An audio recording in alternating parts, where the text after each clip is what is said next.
Okay, welcome back to the 144,000 project.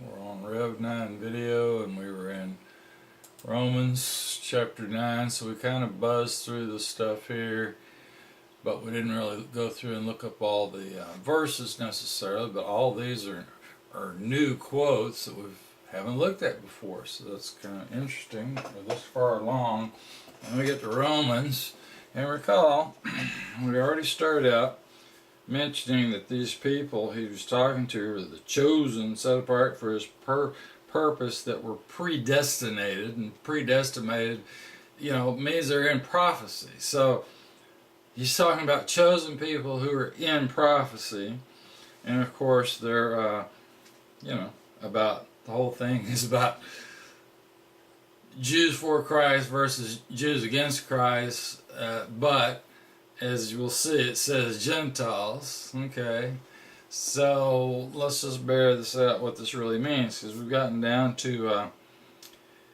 well, we were on like 9:6. Not all those from Israel are Israel. Yeah, well,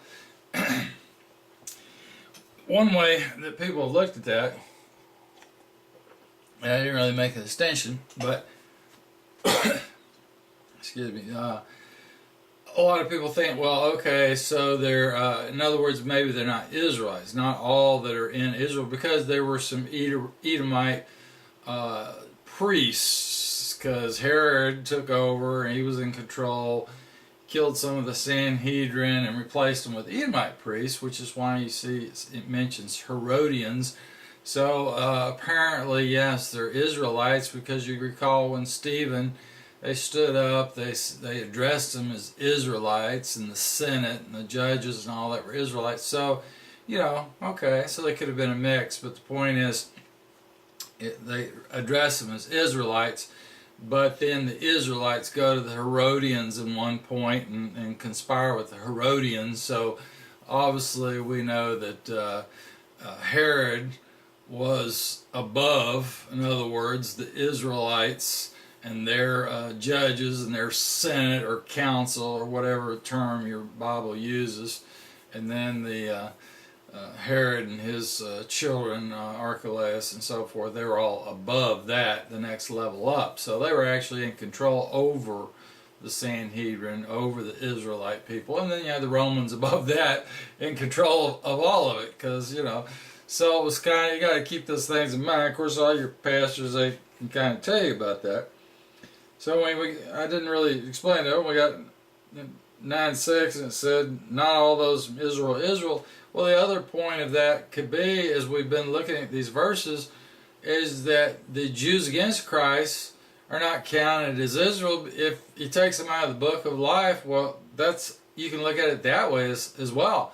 Although they are Israelites, they're taken out of the book of life. They don't want redemption. That's what Paul said in Acts 13, right? They don't desire the rectification. In other words, they just didn't desire to have Christ as their king. So they're rejected. So that's another way of looking at it. They don't have to be non-Israelites in that verse. Not all Abraham's children are heirs, right? The one that already said, the ones that are heirs have the faith. Okay, so if they're Jews against Christ, then they're not an heir, even though they're one of the 12 tribes and could have been. You see, that's the other way of looking at it. They don't have to be, Edomites or some other group of people, and they still fit the context. In fact, everything we've seen so far has been Jews against Christ versus Jews for Christ. All the quotes have been that way. It hasn't been Edomites versus Israelites. All the quotes haven't been like that.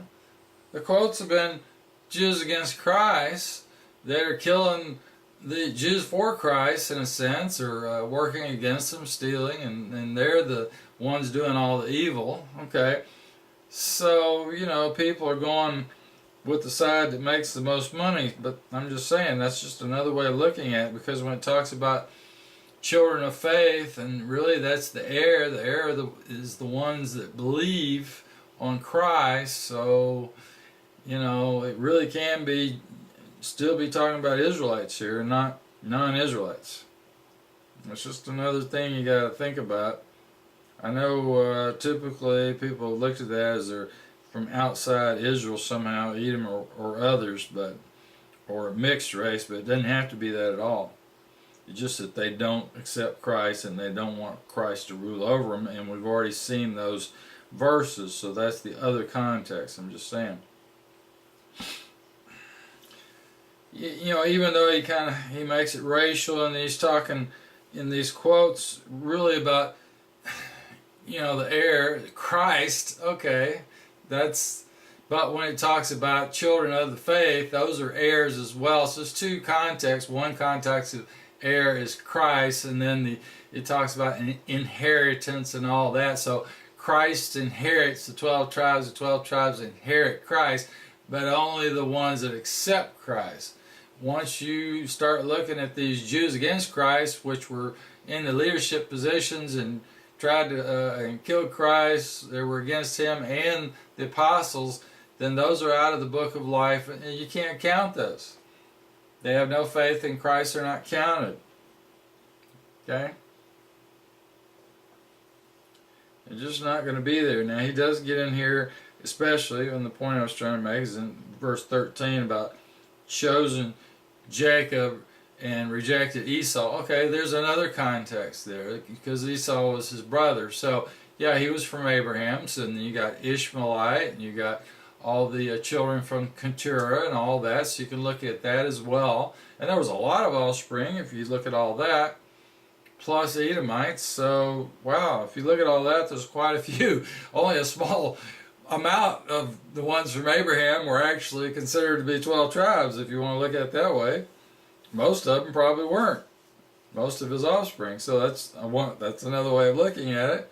Faith is one way of looking at it. And then, you know, like I said, Jews against Christ versus Jews for Christ. So there's different contexts here. You have to think about what it's saying.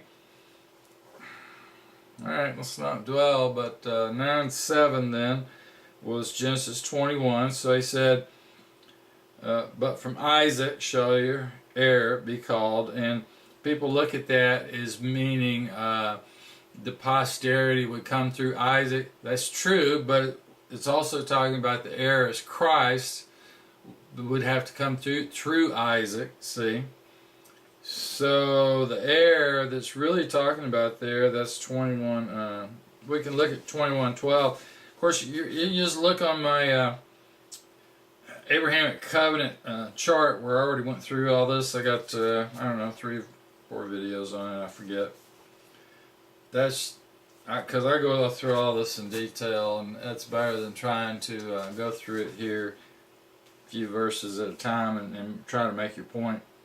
But it says, from Isaac I'll nominate an heir for you. And this is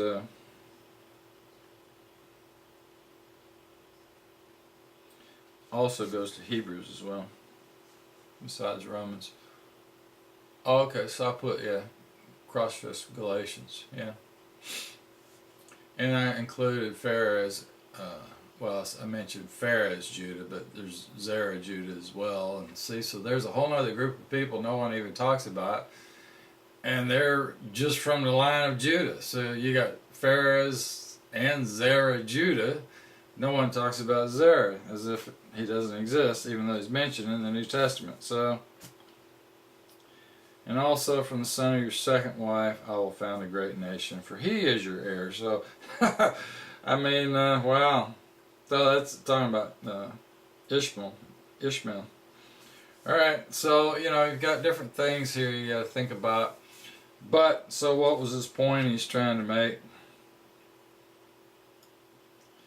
At any rate, he quoted that and he said, and not only, but Rebekah having conceived. So it recorded purpose to continue not through institutions but from his calling. It was said to her that the elder would serve the younger. So he's talking about Jacob and Esau. And then he quotes, there's 3. Yeah, Genesis, oh, I must have missed one. Sorry. 2. Okay, at that time it'll be a son to Sarah. Okay, that's 2. Alright, so the son to Sarah then is Genesis 18:10. So So it started with 21:12, and then it goes back to 18:10. Oh, okay. Well, that's when I covered about the period of youth. They were backed up so that she could have a child. Well, the two of them, because he was 90 and she was 90 and he was 100. So I said, well, it probably took off about 65 years. And then I mentioned, because the next thing you see, Abimelech, this king, wants to marry her, and obviously he doesn't want to marry a 90-year-old woman. That wouldn't make any sense to anybody. Okay. Alright, so seen that, and then the third one, the next verse is, I'll come at that time and be a son to Sarah. That's 2. I have chosen, that the elder shall serve the younger. That's 3. The third one here would be Genesis 25:23. Okay, so 10 and 14. We're restored to you. 2 nations, elder.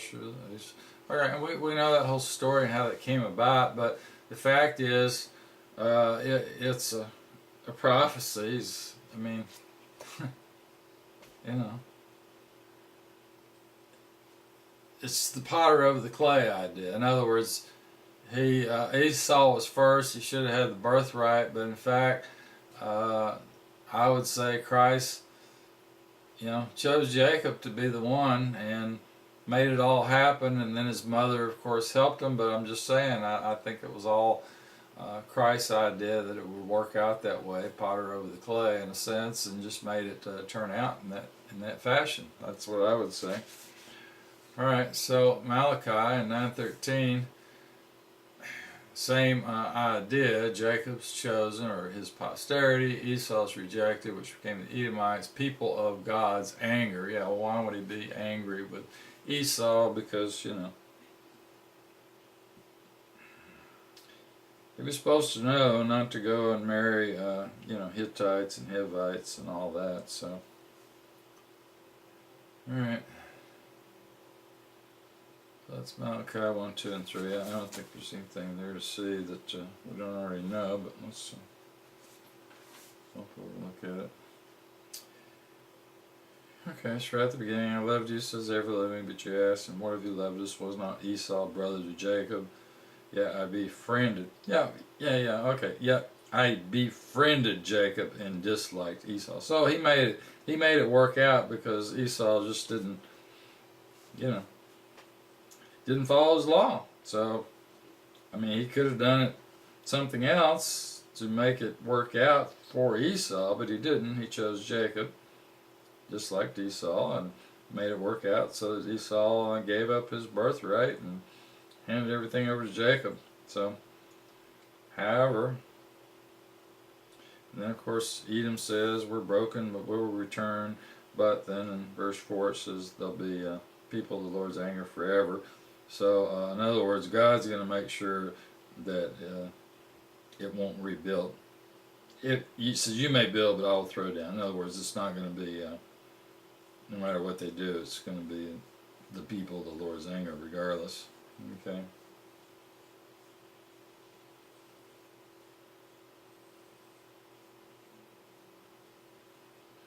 Yeah, and then he goes on Malachi. Of course, Malachi is all about following his law. I mean, he talks about the covenant, and you get over to 2, 7, 8, 9, 2, 7 through 9 about following his law. I mean, you can't really miss that. So, either way you want to look at it, he's still saying, that's what's important, right? And Esau didn't follow his law. So, alright. Next would be 9:15. I will pity those, I'll pity and compassionate, those I might have compassion on. So, God will have mercy on whomever he chooses to. So that's still the potter over the clay, because he says the same thing, which he's going to say here in a few verses. So let's look at what the lead-in for that will be.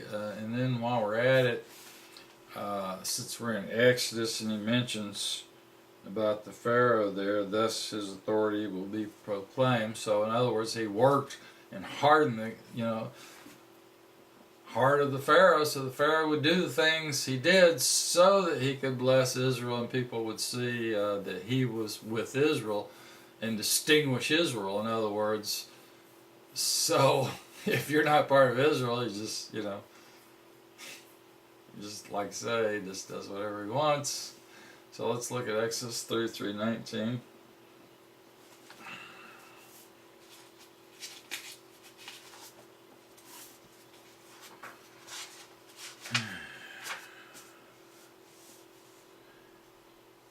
Show me, I pray. Okay, so this is Moses wanting to see Christ, or the ever-living, okay, which I'm saying is Christ. I passed all my beauty before your face, and I made myself known to you openly by my name of the ever-living. I show favor to those I love, and compassion to those I may have compassion on. But you're not able to see my face, for no one can see me and live. So, it can be God, or it can be Christ. It's hard to say. At any rate, he says, I do what I decide, decisions I make can't be questioned, if you want to think of it that way, because it's potter over the clay. So the same thought.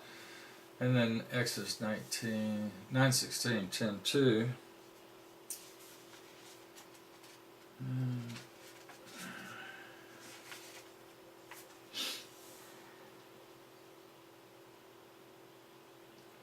And I'll send my hand against you, strike you yourself and your people, the object of destroying you from the earth.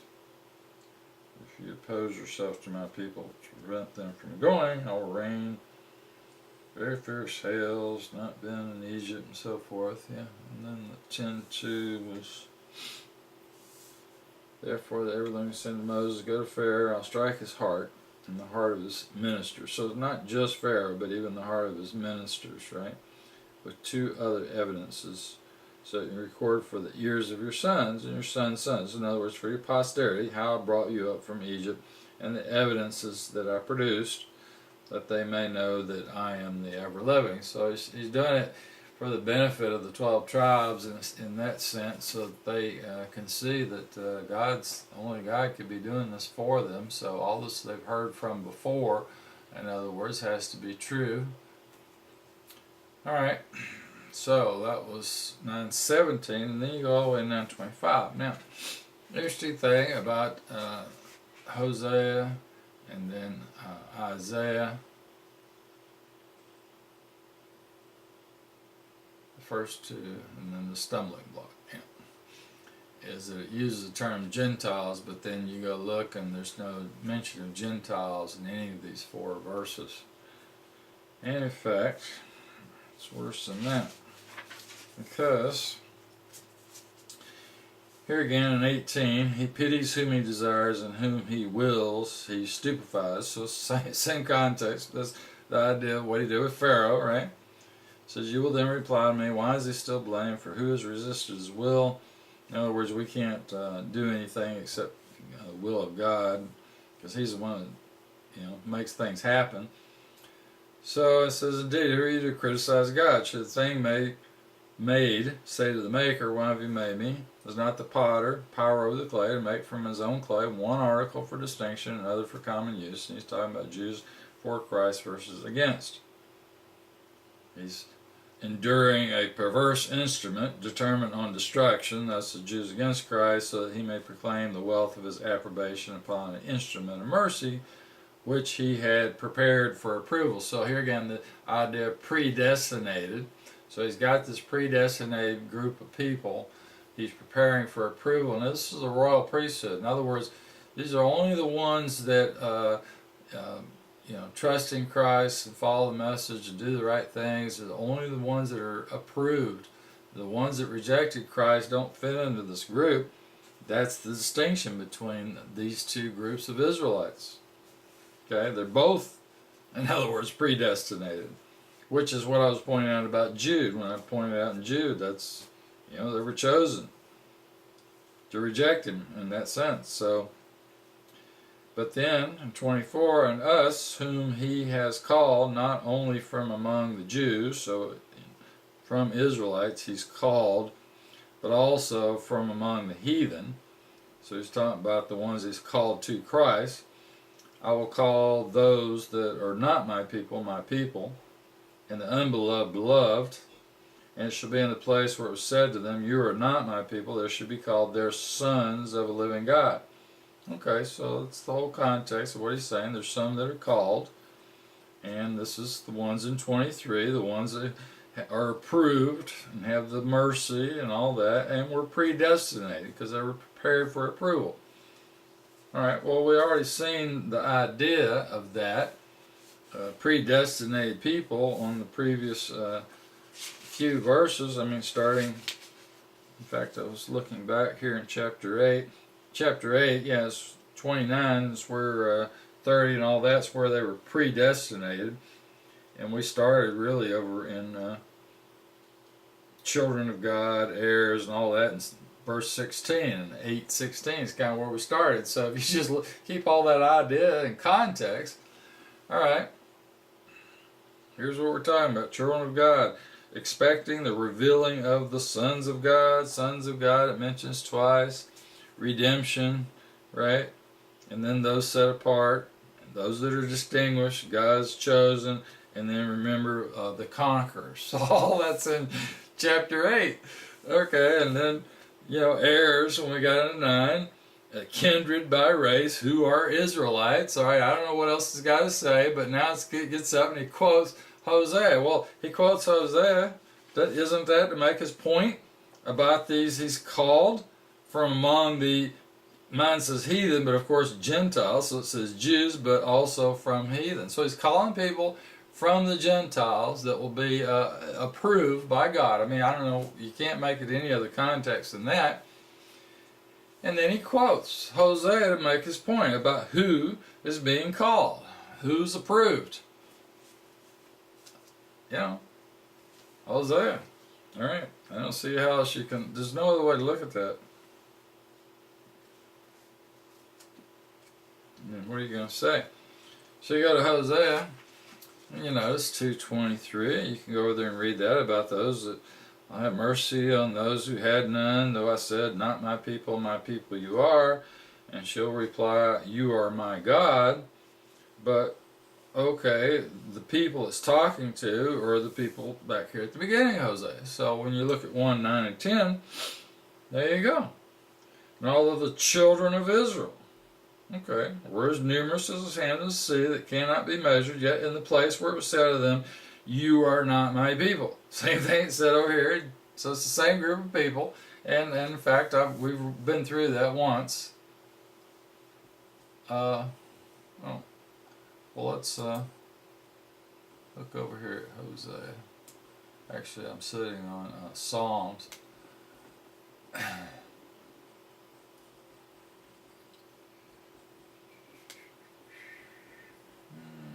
Just thinking, yes, we've already been over there at Hosea because, oh, well, alright, I'm sorry, we haven't been there in this teaching. That was Jews versus Gentiles is what I'm thinking of. I did that first. So I went into this in pretty good detail when I was doing my studies, because it says Gentiles, and that's one of the quotes. So, okay. At any rate, so we haven't seen it in this teaching, but the point is, this is not my people. And 1, 9, and 10, that says, they shall be called the children of the living God, exactly what it said. And then it says, for I will collect the children of Judah and the children of Israel. Of course, it just said they were Israelites, right? Together, and they will appoint a single head, speaking of Christ, for themselves, and rise up from the earth for the great day of God's harvest. And of course, that's the end, the judgment day. And that's the context of all the prophecies. And I've got them on my list about the 2 witnesses, but you can look at my 2 witnesses chart. And there's multiples. I mean, most people know Ezekiel 37, but the one that was quoted that we actually already looked at was Jeremiah 31, which we've already been through. And I point out that 30, 31, 32, and 33 all say this exact same thing about all 12 tribes. In one place it calls them families and so forth. So, yeah. In Ezekiel 37, same thing. Right after the dry bones, you have this prophecy. And that's what Hebrews 8:8 is. Because if you look at the cross reference to Hebrews 8:8, Well, that goes back to Jeremiah 31, the end of that. So all those are connected, all those prophecies. And then there's a few more on my chart. So, and those are just the ones that are clear. I mean, there's others, but those are the ones that just come out, right out and say it. All 12 tribes are going to come together. And it's not just one or two prophecies. There's 4 just in Jeremiah. Actually, there's 5. It's all right. There's another one in chapter 23 or something on the chart. 5 just in Jeremiah. Then you got Hebrews 8:8 and chapter 10's the other one. And then Ezekiel. I mean, come on. Everybody understands this thought. But wait a minute. It doesn't say anything about Gentiles. There's no Gentiles. See? It's 12 tribes. Same context as what chapter 8 and chapter 9 of Romans is. Gentiles? Well, okay.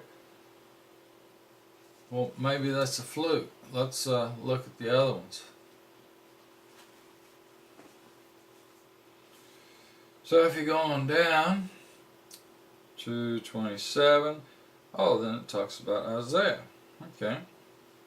And Isaiah thunders over Israel. So here's another prophecy about the Jews and the Gentiles who will be approved and find mercy, right? Become sons of Israel. Because here it says, though the number of the sons of Israel, right, shall be like the sand of the sea, those standing outside shall be saved. So people take that as standing outside being non-Israelites, right? For completing a design, completing it righteously, the Lord will perfect his intention on earth, as Isaiah foretold. If the Lord of peace had not left us in error, we should have become as Sodom and Gomorrah. So, in other words, he saved a small group, which is the idea of the remnant. Okay. And then it says, verse 30, from this what could we conclude? That a people who do not pursue righteousness, in other words, Gentiles, that didn't pursue it, had attained to a righteousness. But that righteousness is simply from their faith. So you just have faith in Christ, and you're approved. Boom. You're a Gentile, a non-Israelite. Okay. Well, let's go look at that. Starts out, Isaiah 10, 22 and 23. And then it goes down and quotes Isaiah 1:9, which uses the word Gentiles right after that again. So it said Gentiles twice in this one little section here. Okay. Well, the other point I want to make, I'll put over here on the side. This Hosea 1:9 and 10 quote about these Gentiles is the exact same quote that it quotes from 1 Peter 2:10 over here about the royal priesthood. When you go over to chapter 2 of 1 Peter and read through that about all these chosen people, you can't get away from the fact that they're the 12 tribes. And then, the quote, obviously, about these Gentiles, the royal priesthood. So the thought is anybody can be part of the royal priesthood, right? Well, the quote then goes back to Hosea 1:9-10, which we always, of course, know the royal priesthood is 12 tribes because it comes from Exodus 19:6. That's where it starts. And then there's multiple quotes on my Revelation chart. They're all on there. So, there's, 6 or 8 on there, whatever it is. But the point is, the royal priesthood never goes to anybody except the 12 tribes. But the church says, no, it says Gentiles, so it's non-Israelites. Look at the quote, it's Israelites. And all of if you look at all the royal priesthood, all throughout the Bible, they're all 12 tribes. All of them. There's multiples.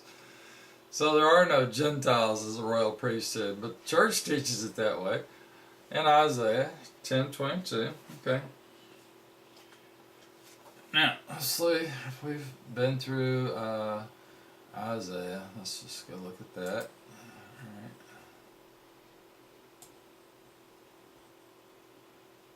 Alright, 1:9 only has one, but we did look at it because at the beginning of Matthew 13:14,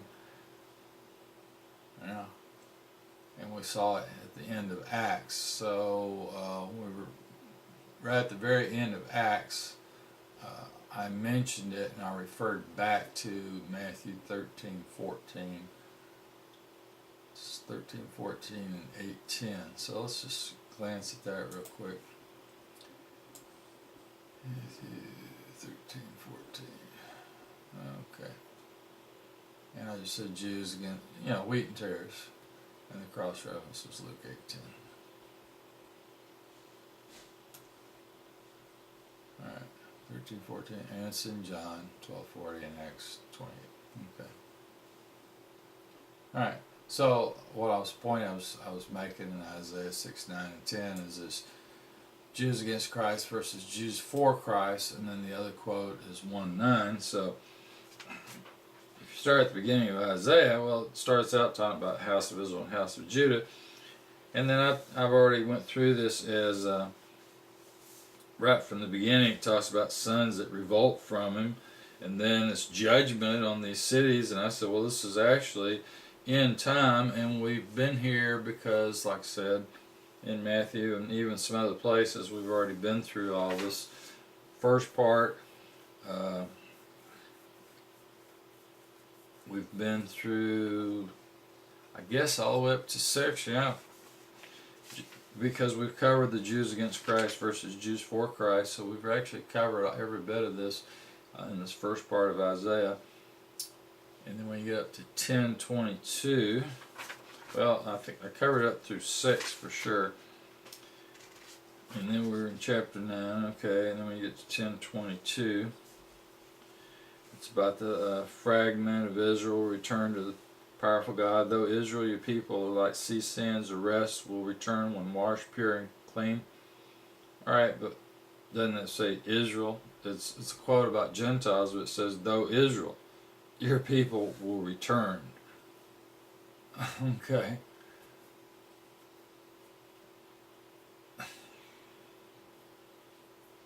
Well, and then when you get down below, of course, chapter 11 is about Christ and Israel, right? And I showed the absolute context of chapter 11's end time, because that's when children will be able to lead a lamb, a wolf will reside with the lamb, and they'll be able to lead a tiger and a lion around, that kind of thing, yeah. And then there's multiple mentions of Judgment Day, and then I said in 10:18, in a day, this will all be burned up. Number of trees that remain in the forest, infant can count, that's family trees. And then Israel's remnant and Jacob's delivered. Okay, so at the beginning, around 10:20 approximately, see, they'll no more be relying upon their oppressor. Well, the oppressor is the banking system, and really it's the country where the banking system is run from, which was Babylon the Great, which is being judged in Revelation. But instead they'll rely on Jehovah, see, the Holy of Israel. And the fragment of Israel, the remnant, in other words, return to his powerful God, which is what happens after their country's destroyed and this little remnant's left, and he does what he says he's going to do for this remnant, the ones that are approved, and it ain't a whole lot. It says, though Israel, your people are like to sea sands. Well, that's what they were before they were judged. The rest will return when washed pure and clean. So it's talking about them coming back from captivity. So at any rate, Gentiles are 12 tribes. I don't see anybody else. You don't see any Gentiles in Isaiah 1:9 or any chapter. Like I said, you got to go all the way to 42 before it even uses the word in Israel in Isaiah. And it's all about Israel and the Israel people everywhere. Every chapter in here mentions, that either both tribes or one of them. I mean, all of it. And then when you wrapped up at the end of chapter 6, for example, you had this idea, well, it's multiple quotes. I mean, you have all these quotes going to chapter 6 about Isaiah coming to speak to who? These people that wouldn't hear. In other words, it's Jews against Christ. You got all these quotes, 4 different quotes, all go here. talking about Jews against Christ. So the context is, you know, 12 tribes, either way you want to look at it, house of Judah or whatever, but it's talking about the Israel people. It's not talking about non-Israelites. That's the whole point. And then at the end of 6, well, it's talking about their country being destroyed. It's a desolate waste. And the Lord has driven away their race from the heart of the land by great immigration. Yeah, well, at first, if you look back, everything from chapter 1, verse 1 up to here, the end of chapter 6 is all about war. I mean, just read it. It's all war. And of course, their country's being destroyed because they're not following His law and so forth. So Christ just rises up and judges them. That's, I mean, how else are you going to look at it? You get to the end of chapter 3, your men fall by the sword and they're mighty in the war. Okay. Well, that's, you know, he says right above, he'll do justice on the princes and chiefs, the leaders of the people in verse 14. So then when you get to chapter 4, it talks about Israelites returning, fragments of Zion, Jerusalem's wreckage. So yeah, it's and you can clearly see multiple times it's Christ judging the house of God. I mean, you can just put it in context. You know, you might have to read back and forth through it a few times to get it in mind, but you can clearly see it's 12 tribes, it's not somebody else. Okay? So then, the remnant. It's a remnant of Israel. It's not a remnant of the world. It's not globalist. And it's end time. Like I said, in chapter 11. So, then, he quotes in 9:33, this is Isaiah 28:16. Now this is something, you know, everybody wants to look at, because this is the stumbling stone in Isaiah. Because most of the verses about the stumbling stone, well, that particular term, stumbling stone, are typically not in Isaiah. So when we start talking about stumbling stone in Isaiah, it doesn't use that term very often. So when you go back over here, first of all, let's see if Isaiah, okay, yeah. Well, you see, it's in Romans, Corinthians, 1 Peter 2:6. Okay. Jews against Christ, fall over Christ, the stumbling stone. So, yeah, it's in these, and the same context as in other places. It just doesn't use stumbling stone, but stumbling stone and Christ the rock or Christ the stone is the same idea, because they don't understand the message. But I've already explained that. They're looking at prophecies of the second coming, and he hasn't done that yet, so they were confused. They want him to fulfill these prophecies, and he just didn't explain it to them. He could have, but he didn't. So they, of course, really didn't care about him anyway. They just, you know, wanted to see if he was real. Well, he did everything he could do for him to show he was real. So, all right. So, let's go back.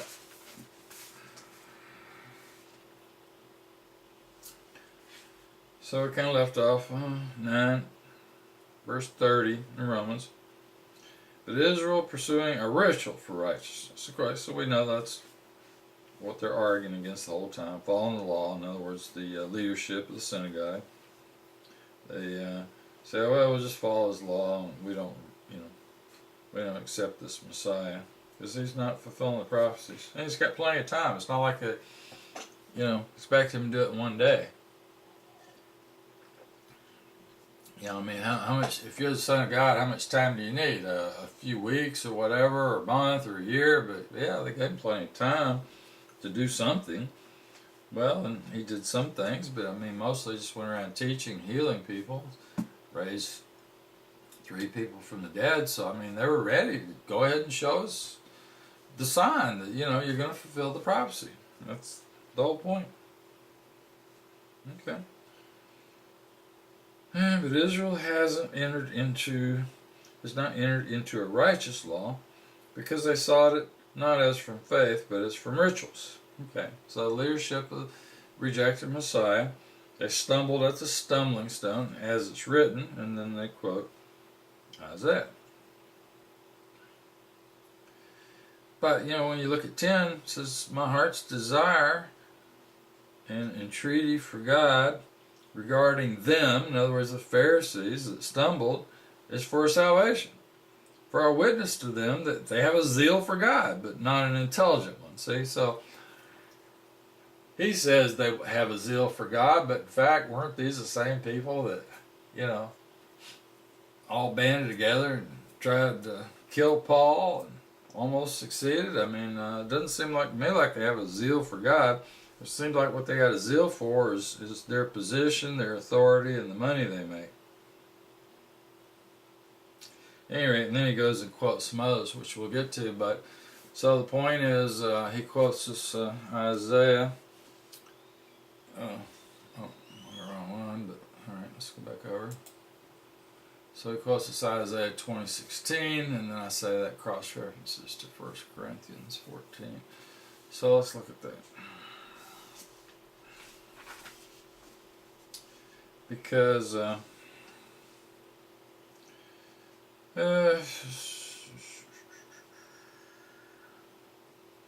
start about 11, it looks like.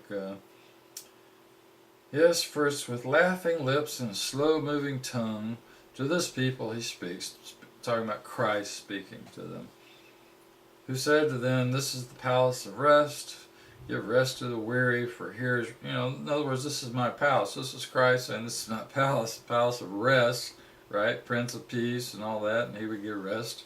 So in other words, because you'd have a righteous justice system here, but in other words, he says, but they would not come to hear that message, right? So the word of life to them is order on order, line upon line, a crumb here, a crumb there. In other words, he gives them little bits and pieces. So they go and fall backward. They're lamed, trapped, and taken. Therefore, hear scornful gestures, which is talking about, that's what they are, the word of the Lord. You who rule in Jerusalem over this race, who say, we recorded a treaty with death. Yeah, okay. That's what they did. Remember, they, it say 40 of them got together and said, we won't eat or drink until we murder Paul, and then it didn't work out. Okay, so they recorded a treaty with death.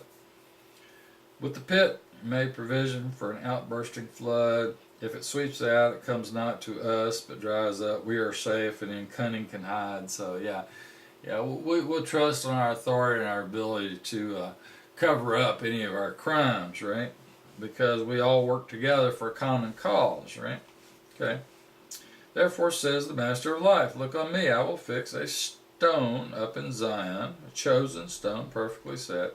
Okay, and in some places, like I said, use headstone, angle stone, different things. But at any rate, immovably fixed in the truth. So Christ will always speak truth. Fixed truly by line, exactly by plummet. But hail shall throw down all the refuge of lies. So hail could be kind of the blood mixed with hail, as you recall in Revelation, was it 8:6, I think? And floods wash your den, abolish your treaty with death, and your league with the pit will not stand. So when it passes and you are trod down, it will seize, on you. So in other words, all right, I think we can figure that out easy enough. Jews against Christ. But like I said, he could have helped them out to understand it, but he says they don't care for me anyway. And then it talks about him sentencing the earth, 22. So again, judgment day is when they're finally judged. And then that's the whole thing about 29, woe to Jerusalem. When terrors and all this suddenly come, the Lord of might comes with a roar and a crash, and the sound of a great rushing whirlwinds and storms. So think tornado, flame of devouring fire, and like a night dream be the hum of the heathen who war upon Jerusalem, her soldiers' towers, cause her distress. Okay, so war on the house of God, right? But it's Christ coming, tornado of fire, storms, all this. Okay. And then again, when you get down to verse 9 and 29, here again he's talking about these Jews against Christ, They'll be puzzled, baffled, blinded, not with wine, real without liquor, for the Lord will pour on them a spirit of stupor. Isn't that what it just said up there in Romans? Close their prophets' eyes, blindfold their gazers. Their visions, they won't know. They don't understand the book. When it's talking about scriptures, in other words. Okay, so just read through that. Why does the people approach me with their mouth and lips to pay honor to me when their heart is far off? Their reverence is worthless. It teaches the doctrines of men. Exactly. Okay, well that's pretty clear, and it goes to Mark and Matthew and so forth. Corinthians, Romans, that quote's all over, so we'll be coming back to that in other quotes, but there you go. However, when you get to 29:22, therefore says the ever-living, okay, house of Jacob, who was Abraham's redeemer, you shall not fail Jacob. They shall not overwhelm you when his son sees my hand work for him. They will honor my name and worship the Holy of Jacob, that's Christ in other words, and fear Israel's God, in other words, okay, Jews for Christ will fear him. They won't be overwhelmed, so that's his remnant. It says, then the mad will learn reason, the insane will have sense. Yeah, they'll say, well, wow, this really was, you know, in other words, eventually they'll figure out what they did and that he really was who he said he was, and then they'll understand that all these prophecies that they wanted to fulfill is being fulfilled, but you know, it's the end time return of Christ when they're being fulfilled, but then they'll get it. So it really was him when we killed him, and now he's fulfilling all his prophecies.